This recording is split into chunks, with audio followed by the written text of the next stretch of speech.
could be a food bank that has a line outside of the door and people need potatoes, and there could be a potato farm 100 miles away that's throwing out 1 million potatoes, but they don't know about each other.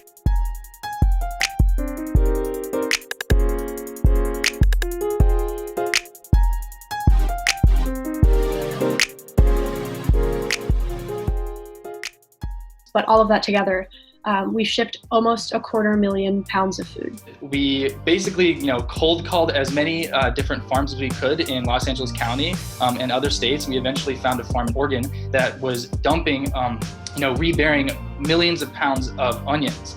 We were able to get 50,000 pounds of those onions and get them to a food bank. 3 days after delivering the 50,000 pounds of onions, we delivered 11,000 eggs to another food bank in Los Angeles. And from there, we're like, we could really do this. Now we're a group of, over 50 college students from across the country, working day in and day out, trying to link farms with surplus to, underserved families and food banks that need this food most right now.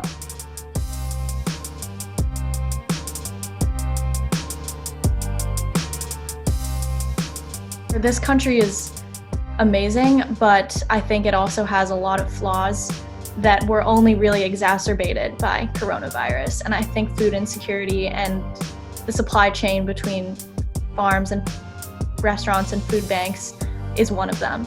So I think while the concept of linking farms and food banks is so important right now, I think it's a concept that will be resilient past coronavirus. So 3.7 million gallons of milk are dumped by dairy farmers every single day. And just for scope, because when I first started this kind of research, I had no idea what 1 million gallons of liquid would look like, but it's a 50-foot wide, 267-foot long, and 10-foot deep pool of milk. And so it'd be almost 4 of those every single day dumped out because there's no demand.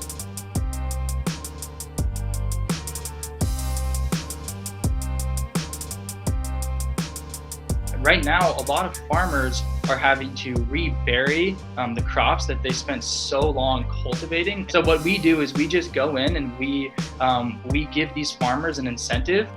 We pay the money needed to harvest this, and then we cover the transportation costs for the donations that we get. So, to add to what Jordan was saying, our goal is to both give food to underserved families through the food banks, but we also want to, occupy demand and purchase the food from farmers so they can pay their employees. I would add that just inherently the nature of food is that it expires, and the fact that it's fresh produce is something that we're really, really proud of, but we also have to be aware of the limited shelf life of lettuce or zucchini, for example. Because we are so good at mobilizing and we're a bunch of college students, we can do things quickly and we understand the power of social media. And so we've been able to, garner that understanding of how the world works right now to leverage that to get donations to, keep farmers' wages paid and keep farms running, as well as getting these underserved families the food they need through food banks.